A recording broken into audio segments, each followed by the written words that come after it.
오늘 저는 여러분과 함께 당신의 꿈이 죽을 때란 제목으로 은혜를 나누고자 합니다. 사람들마다 이 세상에 살면서 크고 작은 꿈을 가슴에 품고 살아가고 있습니다. 그리고 또 그 크고 작은 꿈들이 산산조각으로 깨어진 슬픔들도 체험하지 않은 사람이 별로 없을 것입니다. 꿈이 땅에 떨어져 거울처럼 산산조각이 날 때 우리들은 절망의 계곡에서 죽음을 체험하게 되는 것입니다. 모세는 이와 같이 절망과 죽음을 체험한 대표적인 인물인 것입니다. 여러분 잘 아시다시피 모세는 바로의 딸의 양자가 되어서 40년 동안 바로 궁에서 자랐습니다. 그렇기 때문에 그 속에서 이식주의 화스러운 생활은 말할 필요 없고 그 당시의 최고의 교육을 받았으나 그러나 그 속에 흐르는 피는 히브리인의 피였었습니다. 나이 40이 되자 애국애족할 마음이 생겨서 종살이하는 히브리 민족의 정황을 살펴보러 궁밖에 나갔었습니다. 그리고 그들이 노역장에 가보니까 애굽 사람 한 사람이 히브리 사람을 몹시 구박하고 때리는 것을 보고 난 다음 전후 좌우를 살펴보자 다른 애굽 사람이 안 보이니까 달라들여 그 애굽 사람을 쳐서 죽여서 모래에 파묻어 버렸습니다. 자기는 하나님께서 자기 손을 통하여 히브리 민족을 구출하는 줄로 알았었습니다. 그 다음날 또 나가보니까 히브리 민족끼리 서로 싸우는지라 그가 들어가서 뜯어 말렸습니다. 어찌하여 동포끼리 싸우느냐. 외국에서 종살이하는 것도 슬픈 일인데 동포끼리 싸우던 이 웬 말이요. 그러자 악을 행하던 히브리 민족이 모세를 향하여 달라들면서 말했습니다. 당신에게 누가 재판관으로 세웠어? 어제 애굽 사람을 쳐서 죽인 것처럼 또 나를 쳐 죽이겠소? 그러고 달려들었어요. 그 정황을 보자 모세는 자기가 어제 애굽 사람을 쳐 죽인 것이 히브리 민족에게 이해가 될 줄 알았는데 동포들이 이해해 주지 않습니다. 자기 일이 탄로난 줄 알고 그 길로 도망을 쳐서 미디안 광야로 가버리고 말한 것입니다. 그는 미디안 광야에서 이제 도망친 사람으로서의 쓸쓸한 삶이 시작했습니다. 아무도 알아주는 사람 없고 또 아무도 인정해주는 사람도 없습니다. 희망이 다 끊어졌습니다. 그 미디안 광야에서 이드르라는 유목민족의 추장의 딸과 결혼을 해서 목동으로서 전락해서 그로부터 시작해서 40년을 하루같이 그런 호렙산 주변을 양무리를 끌고 다니면서 울며 세월을 보내셨습니다. 모세가 앉았다가 일어난 곳마다 모세는 자기의 청춘이 죽어서 파묻힌 장면을 볼 수가 있었습니다. 그는 울며 40평생의 세월이 지나고 이제 나이 80이 되었습니다. 얼굴은 쭈글쭈글해지고 눈은 뿌옇게 되고 허리는 굽어지고 이제는 노인이 되고 이제는 이 세상에서 인간이 가질 수 있는 희망이란 하나도 없이 다 깨어지고 말한 것입니다. 절망의 미디안 광야에서 그는 40년 동안의 죽음을 체험했던 것입니다.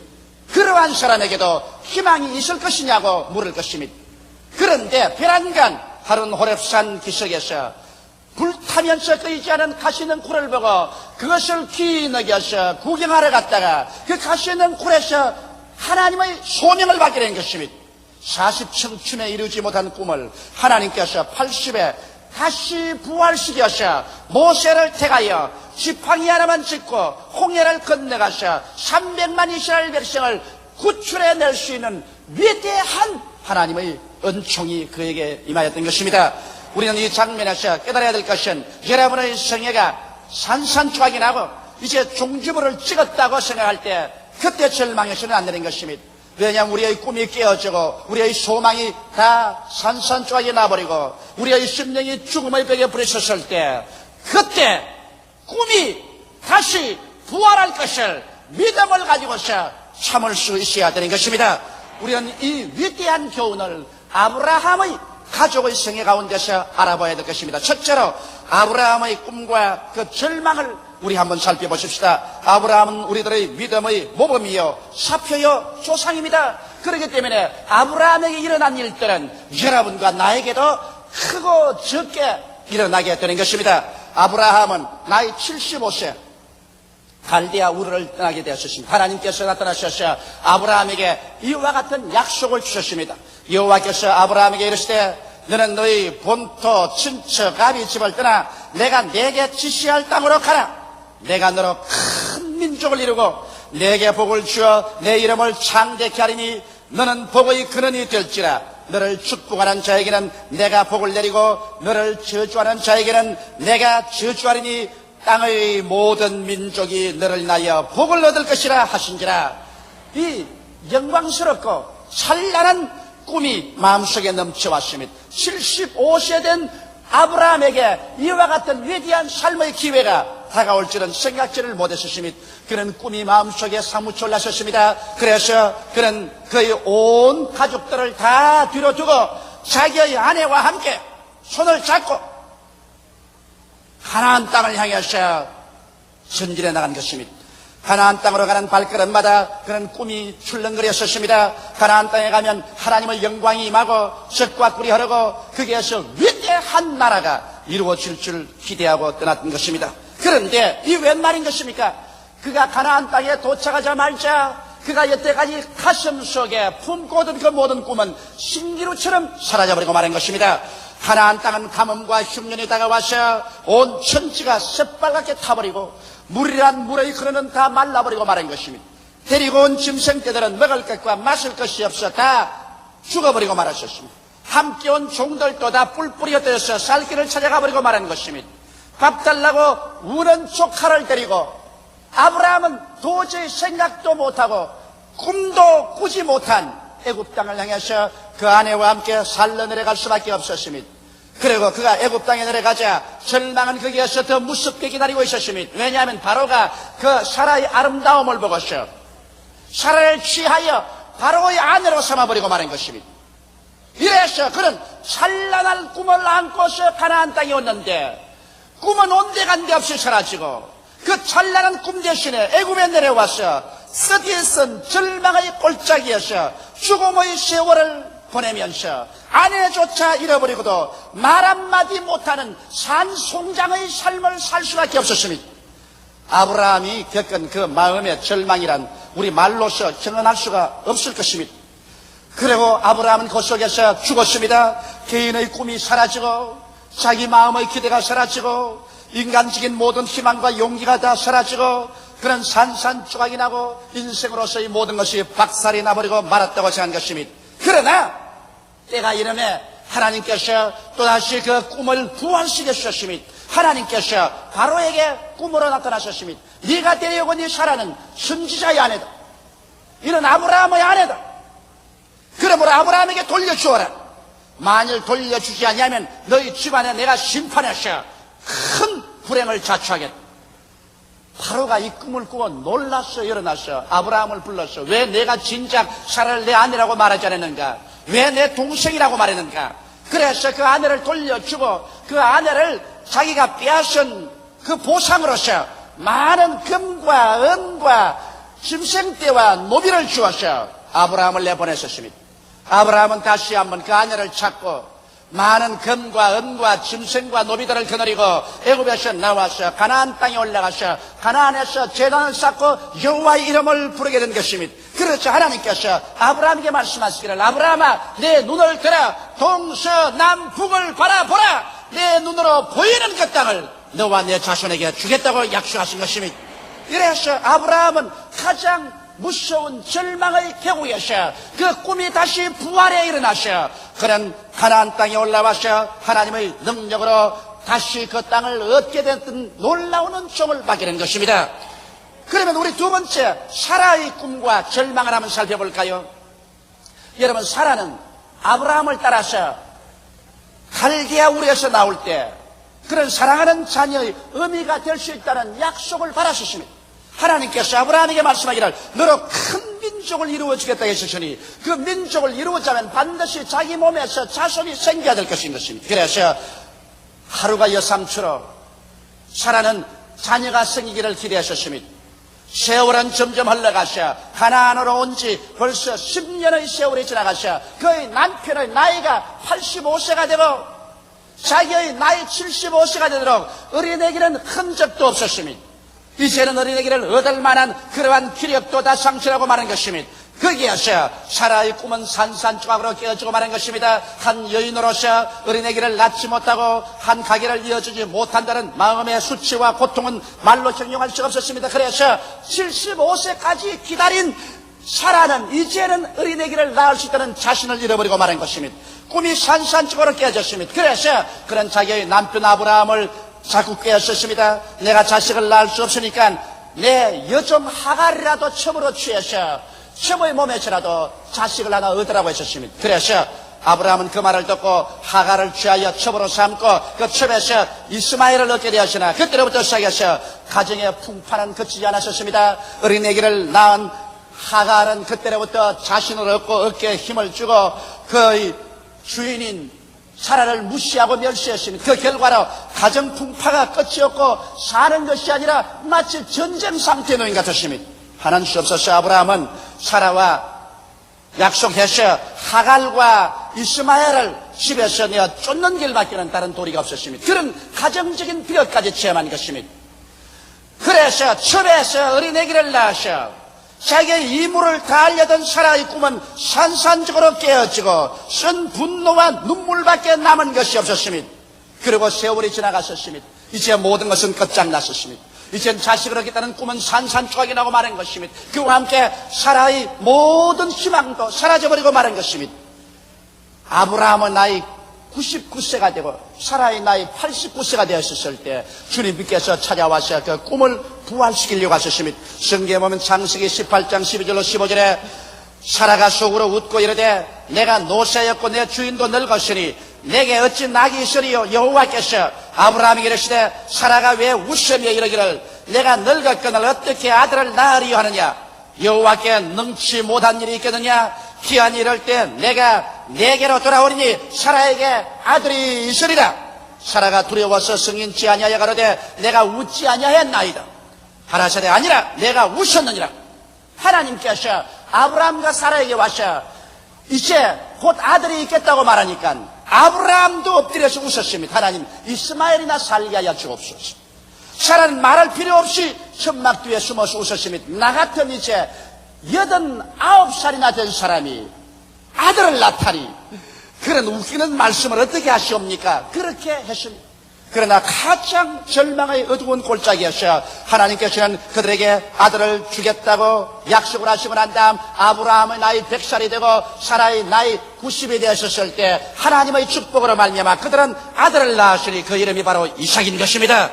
이것은 하나님께서 여러분과 나에게 절대로 절망하지 말 것을 교훈으로 보여주는 것입니다. 성경 히브리서 11장 11절로 12절에 보면 믿음으로 사라 자신도 나이 늙어 단선하였으나 잉태하는 힘을 얻었으니 이는 약속하신 일을 미쁘신 줄 알미라. 이러므로 죽은 자와 방불한 사람으로 말미암아 하늘의 흐다한 별과 또 해변의 무수한 모래와 같이 많이 생용하였느니라.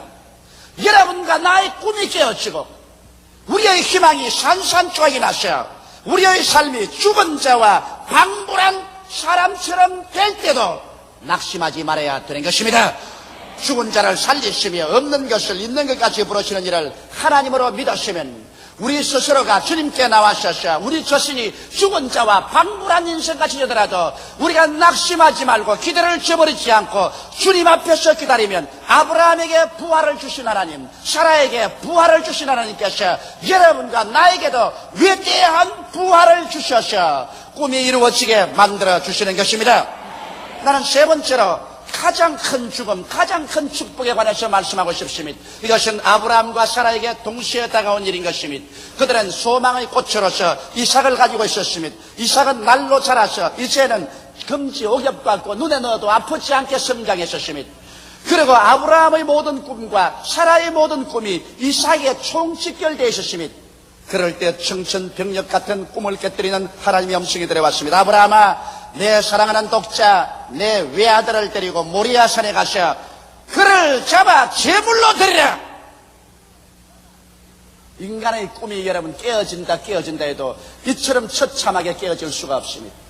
자기의 친자식을 잡아서 제물로 드리라는 명령, 이 하나님의 명령보다 더 처참한 명령이 어디 있겠습니까?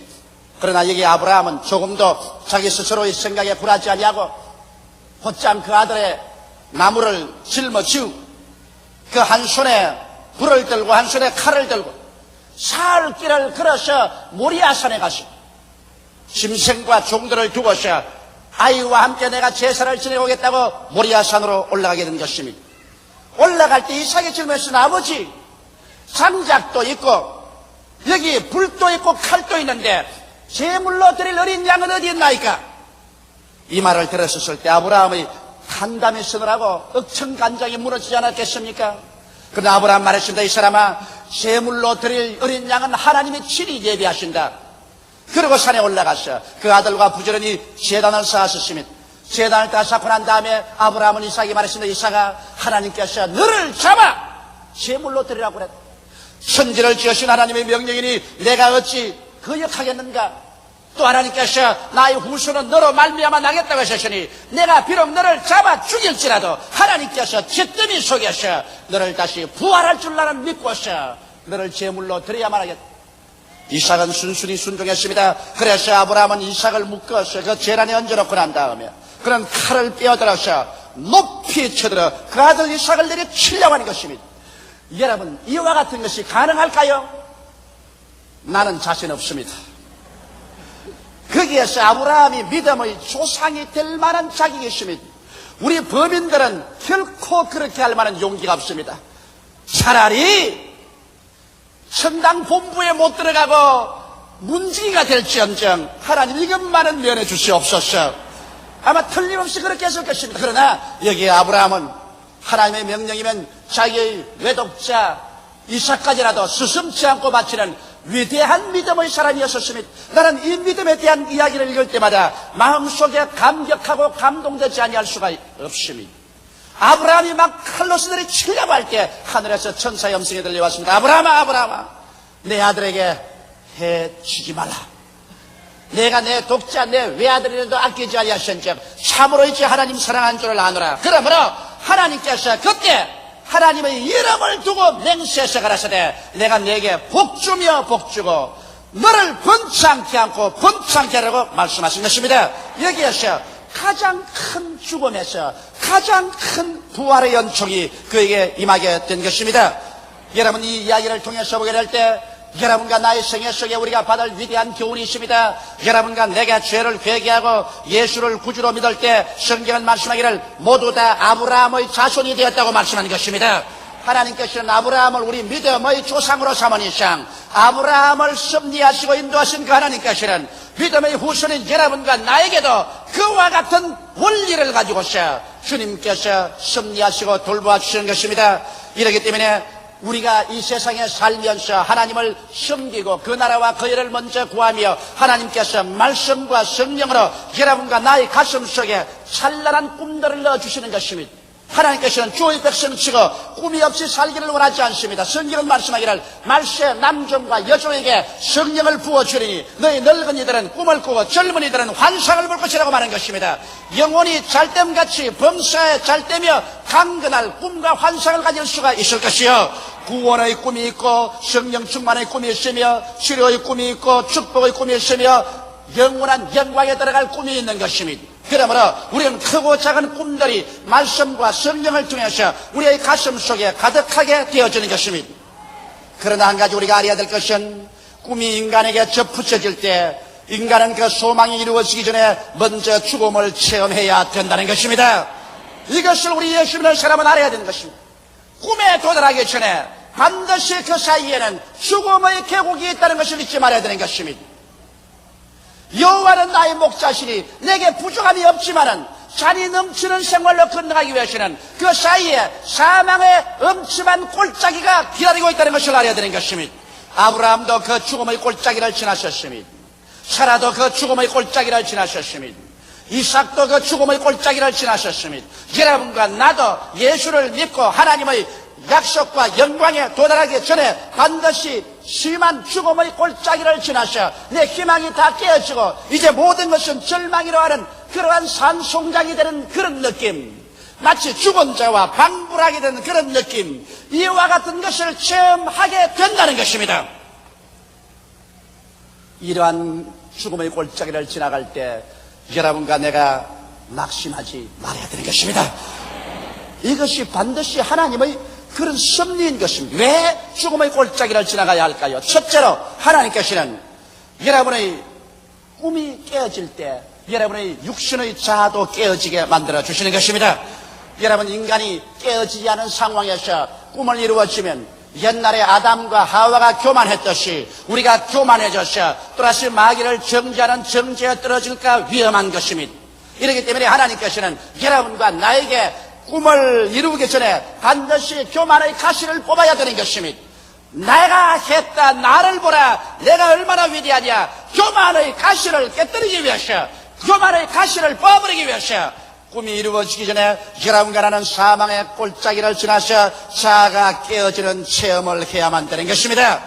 여러분, 인간의 혼이 깨어지는 것은 혼이 나야 깨어지지, 혼이 나지 않으면 깨어지지 않습니다. 그러므로 하나님께서는 여러분과 내가 마음에 품었던 그 꿈을 산산조각나게 하셔 여러분과 나의 가슴 속에 혼이 나고 마음이 깨어지고 주님 그 발 앞에 엎드려 항복하도록 만드는 이와 같은 승리를 베푸시는 것입니다.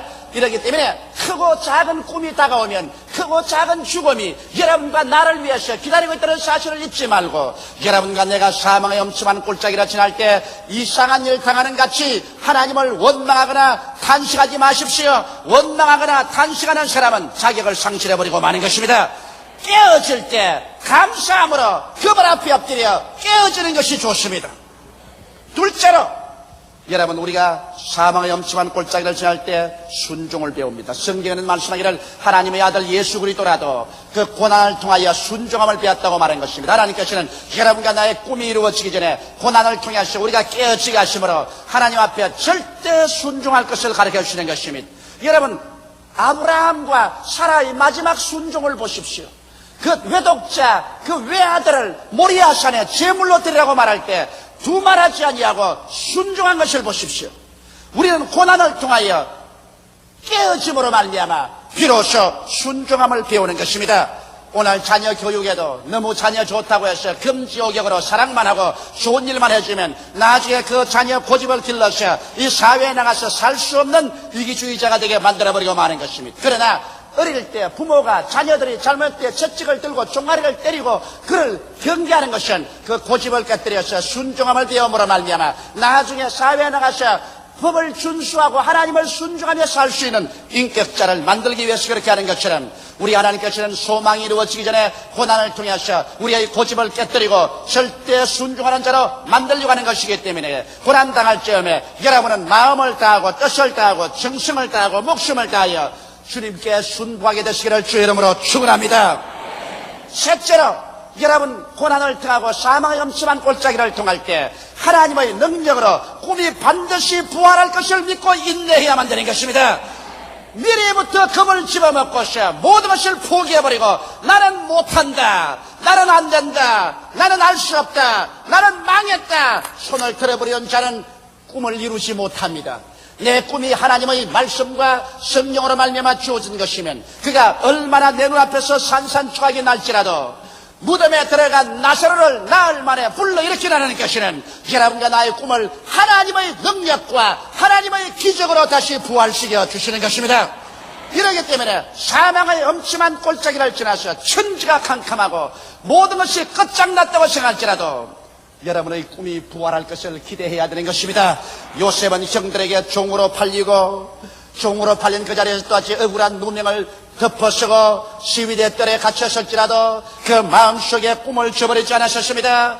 근질기게 그 꿈을 잡고 있을 때 하나님께서 때가 오심에 위대한 기적을 나타내셔 그 꿈을 다시 부활시켜 주신 것입니다. 저는 26년의 목회 생활 동안에 3번의 교회를 세우면서 수많은 사망의 골짜기를 지났었습니다. 내가 하나님 앞에서 위대한 꿈을 받았을 때마다 그 꿈을 이룰 때까지 사망의 골짜기를 지나지 않은 적이 한 번도 없었습니다. 몇 번이나 도망치고 포기하고 다 던져버릴 마음이 있었지만은 그 석선 혹심한 고통과 괴로우면서 내가 깨어지고 내가 순종하고 하나님의 기적을 믿을 때 언제나 주님은 내 인간으로 상상을 초월해서 위대한 부활을 갖다 주셨습니다.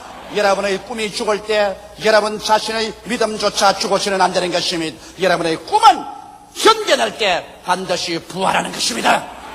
죽은 자와 방불한 사람을 통해서 하늘의 별과 같고 땅에 흐단 모래같이 성장케 하신 하나님께서 여러분이 죽을 때 하나님은 다시 부활을 허락하여 주시는 것입니다.